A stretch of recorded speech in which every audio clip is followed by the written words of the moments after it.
예수님께서는 제자들에게 너희는 이렇게 기도하라 라면서 그 모범 기도문을 가르쳐 주셨습니다. 예수님은 왜 제자들에게 이런 기도문을 가르쳐 주셨을까요? 두 가지 이유가 있었죠. 첫 번째로는 유대인들의 외식적인 기도를 따라하지 않도록 하기 위해서고, 두 번째는 이방인들의 중언부언하는 기도, 즉 의심하면서 하는 기도를 따라하지 않도록 하기 위해서 예수님은 제자들에게 기도문을 가르쳐 주셨습니다.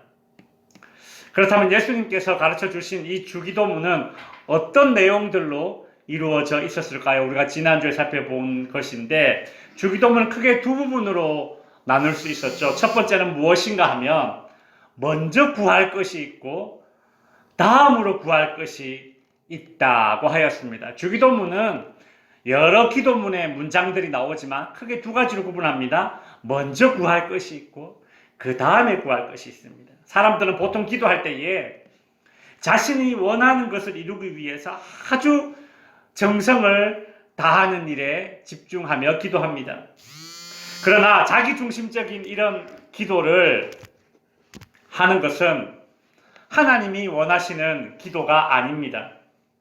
그래서 예수님은 자기중심적인 기도가 아니라 하나님 중심적인 기도, 즉 하나님이 원하시는 기도를 할 수 있도록 제자들에게 먼저 구할 것, 그리고 그 다음에 구할 것, 이렇게 구분해서 모범 기도문을 우리에게 가르쳐 주셨습니다.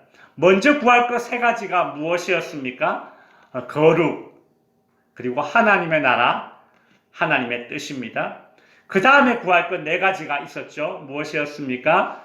양식을 구하고, 죄 용서를 구하고, 시험에 들지 않도록 구하고, 그 다음에 악에서 구원받도록. 우리 주기도문의 내용입니다. 예.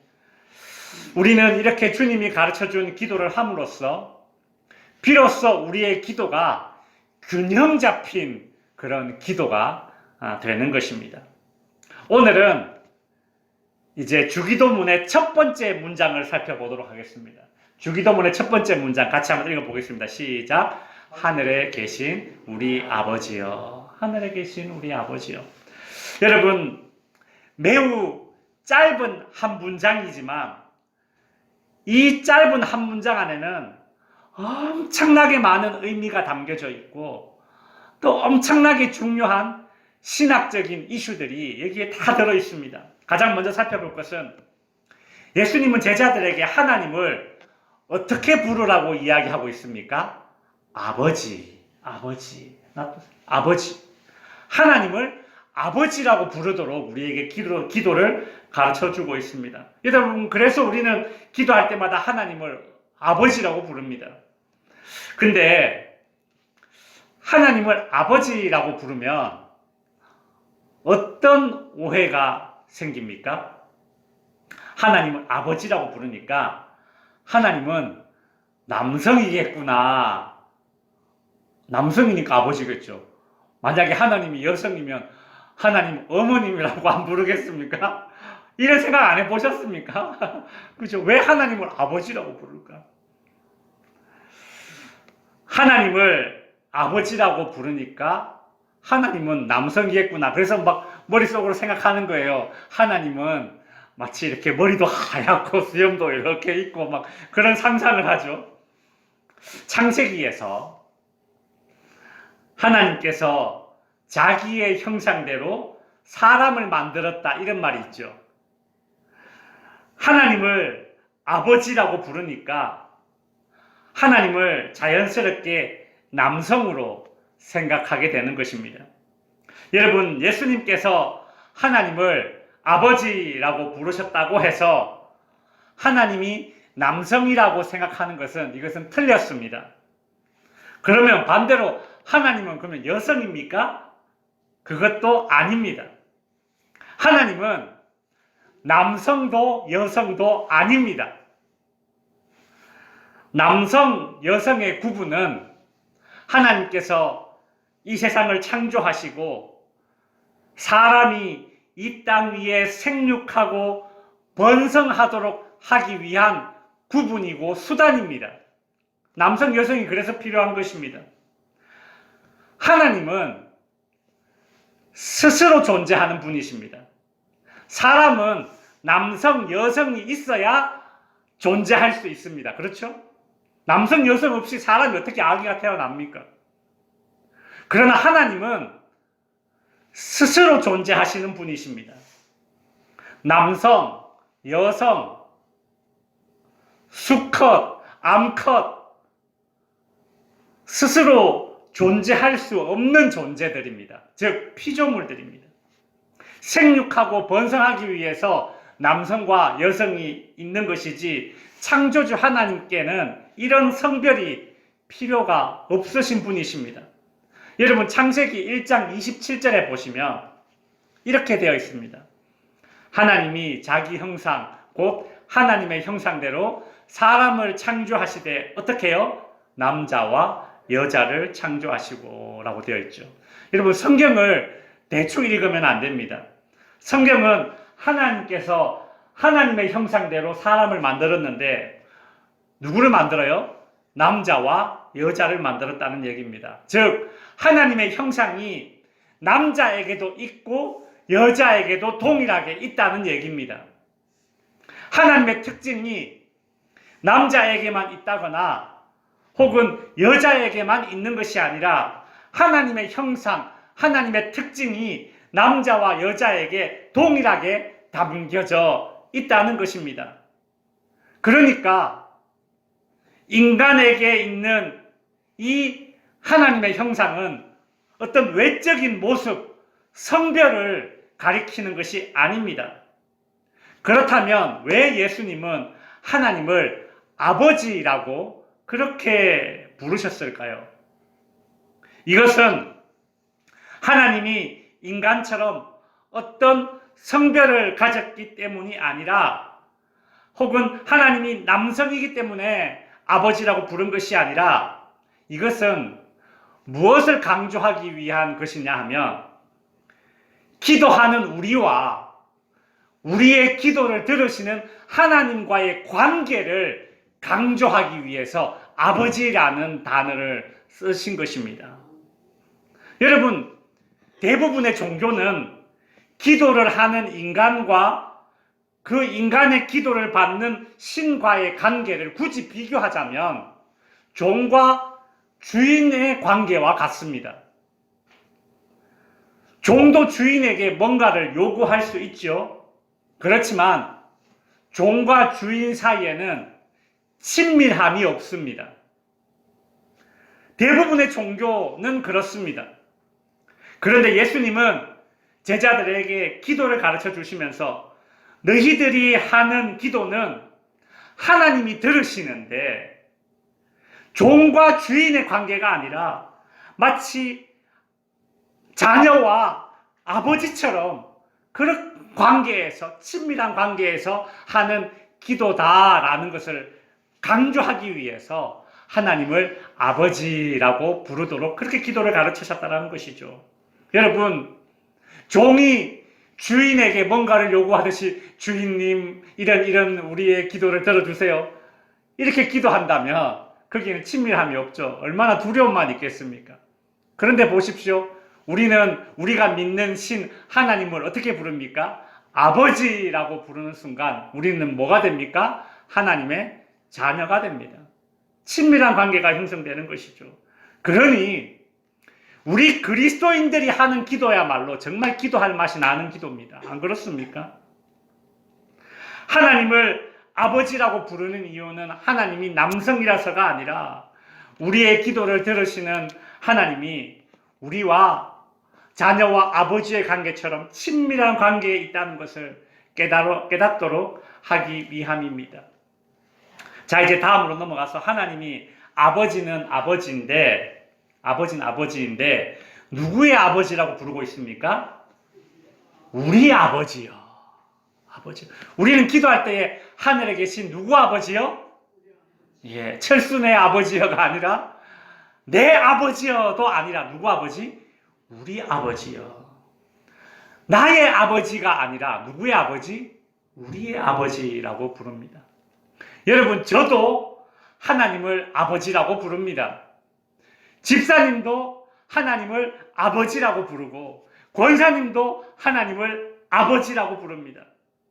저랑 집사님, 권사님은 피 한 방울 안 섞인 남남인데 우리 각자가 하나님을 아버지라고 부르는 순간 그렇다면 우리는 뭐가 됩니까?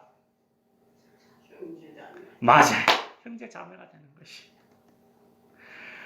우리가 하나님을 나의 하나님이라고 부르지 않고 우리 하나님이라고 부르는 순간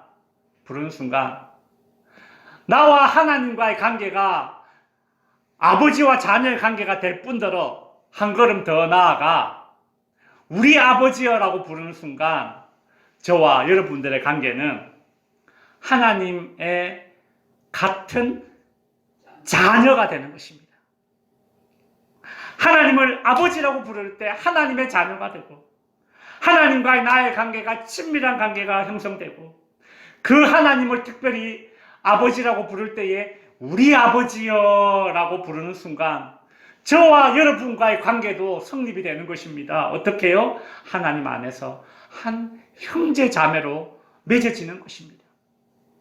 그래서 여러분 교회 안에서는 하나님을 우리 아버지여라고 그렇게 부르며 기도하는 사람들이라면 교회 안에서는 절대로 서로 갈등하고 분쟁해서는 안 되는 것입니다. 여러분, 우리는 하나님을 아버지로 알되 나만의 아버지가 아니라 우리의 아버지로 인식하며 신앙생활을 하게 된다면 이 땅에 있는 교회는 얼마나 화목한 공동체가 되겠습니까? 여러분, 우리의 기도를 들으시는 하나님은 우리 모두의 아버지가 되시기 때문에 우리가 얼마나 기도를 열심히 정성스럽게 하느냐보다 더 관심이 있는 것이 있는데 그것은 무엇인가 하면 우리가 얼마나 화목하게 지내느냐 거기에 더 관심이 많습니다. 이건 제 말이 아닙니다. 예수님께서 그리 말씀하셨습니다. 마태복음 5장 23절 24절을 보시면 우리 같이 한번 읽어볼까요? 시작. 그러므로 예물을 제단에 드리려다가 거기서 내 형제에게 원망 들을 만한 일이 있는 것이 생각이 나거든. 24절. 예물을 제단 앞에 두고 먼저 가서 형제와 화목하고 그 후에 와서 예물을 드리라. 이게 하나님 아버지의 마음입니다.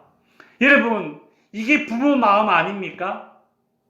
나한테 뭔가 잘하기보다 자녀들끼리 화목하게 지내는 것을 보는 것이 더 즐거운 부모 마음. 하나님의 마음이 그렇다라는 것이죠. 그래서 우리는 기도할 때마다 나의 하나님이라고 그렇게 기도하는 것이 아니라 우리 하나님이라고 부르고 그렇게 우리 하나님이라면서 기도할 때마다 내 옆에 있는 성도가 하나님 안에서 한 형제고 한 자매이라는 사실이 깊이 인식되어져야 하는 것입니다. 자, 이제 다음으로 넘어가서 하나님이 아버지인데 우리 아버지예요. 그죠? 근데 그 우리 하나님 아버지가 어디에 계십니까? 어디에 계셔요? 하늘에 계신 우리 아버지요. 이렇게 기도하잖아요. 근데 우리 하나님 아버지가 어디에 계셔요? 하늘에 계시대요. 여기서 하늘에 계신이라는 말이 의미하는 것은 무엇일까요? 우리는 보통 하늘 그러면 땅과 반대되는 개념이죠. 그죠? 그러니까 하나님은 하늘에 계시니까 높으신 분, 귀하신 분, 우리는 땅에 있으니까 낮은 존재, 천한 존재, 뭐 이렇게 우리를 낮추고 하나님을 높이기 위한 그런 표현일까? 아닙니다. 우리는 땅에 살고 있고 하나님은 하늘에 계시니 저기 멀리 계신 분이 하나님이다. 그 뜻입니까? 아닙니다. 하나님 우리 아버지가 하늘에 계신다라는 것은 하나님은 땅에 얽매이지 않는 존재라는 뜻입니다. 즉 하나님 아버지는 시간과 공간을 초월해 계신 분이 바로 우리 하나님 아버지이십니다. 이것을 신학 용어로 이렇게 표현합니다. 뭐라고 부르느냐 하면 무소부재. 예전에 어르신들 이렇게 교회에서 기도할 때 장로님들 이렇게 어르신들 이렇게 기도하죠. 무소부재하신 하나님 아버지 막 이렇게 기도하잖아요. 그 무소부재가 무슨 뜻입니까? 하나님은 안 계신 곳이 없다 그 뜻이에요. 안 계신 곳이 없다. 여러분 가만히 생각해 보십시오. 땅은 다 달라도 다 같은 하늘 아래입니다. 한국 땅, 미국 땅 다 달라요. 장소는 달라요. 그러나 뭐예요? 다 하늘 아래예요. 하늘 아래. 하나님 아버지, 우리 아버지는 장소는 달라도 안 계신 곳이 없다. 즉 무소부재하신 하나님을 표현하기 위해서 하늘에 계신 우리 아버지여라고 그렇게 예수님은 기도하셨습니다. 여러분, 성경에 나오는 수많은 믿음의 사람들이 광야를 지날 때도, 그리고 풀무불에 던져졌을 때에도, 사자굴에 던져졌을 때에도 그곳에 무소부재의 하나님, 즉 하늘에 계신 아버지가 계셨다는 것을 알았기 때문에 그들은 그들의 믿음을 지켰습니다. 초대교회 성도들이 돌팔매질을 당하고 채찍질 당하고 감옥에 있을 때에도 그 감옥 안에도 우리 하나님 아버지는 이 감옥 안에서 우리와 함께 계신다. 그 믿음 하나 때문에 그들은 그 순교를, 그 핍박을, 박해를 이겨낼 수 있었던 것입니다. 여러분, 하늘에 계신 우리 아버지, 즉 무소부재의 하나님을 나의 하나님으로, 우리의 하나님으로 믿는다면 우리는 최소한 두 가지를 하지 않게 됩니다. 첫 번째는 무엇인가 하면 두려움에 빠지지 않습니다. 맞죠? 하늘에 계신 우리 아버지 무소부재의 하나님을 믿는다면 우리는 두려워하지 않습니다. 우리가 늘 두렵고 걱정하는 것이 무엇입니까? 하나님이 내 곁에 계시지 않는 것 같아서, 지금 나의 이 고통과 나의 상황을 하나님이 모른다는 그런 생각이 들 때가 있죠. 그때 두려움이 생기지 않습니까? 이 땅은, 이 세상은 사람들에게 이런 온갖 두려움을 주겠지만, 그러나 하늘에 계신 우리 아버지, 즉 무소부재의 하나님을 믿는 그런 성도들이라면 내가 어디에 있든지 어떤 상황에 있든지 그곳에 하나님이 계시니 두려워하기보다는 어떡합니까? 위로를 받는 것입니다. 하늘에 계신 아버지 무소부재의 하나님을 우리가 믿는다면 두 번째로 우리는 방종하지 않습니다. 하나님이 없는 듯이 살지 못합니다. 여러분, 하나님이 안 계신 곳이 없는데 무소부재하신데 내가 어찌 어긋난 짓을 할 수 있겠습니까? 이제 말씀을 정리하겠습니다. 예수님은 제자들에게 기도를 가르쳐 주실 때에 하나님을 아버지라고 부르라고 가르치셨습니다. 우리가 하나님을 아버지라고 부르며 기도하는 이것은 엄청난 권리입니다. 하나님의 자녀가 되는 특권입니다.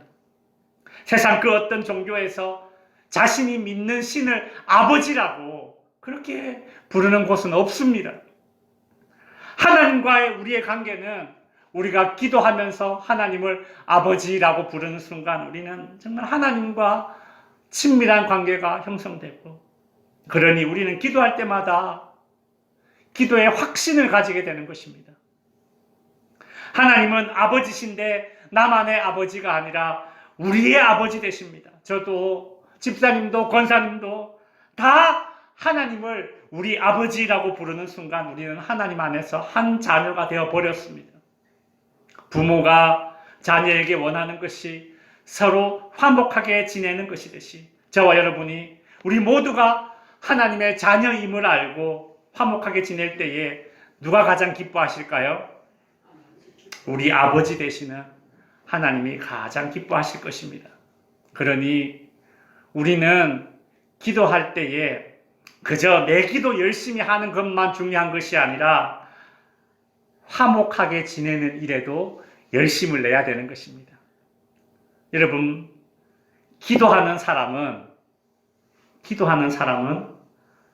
화목하게 지낼 수밖에 없습니다. 맞죠?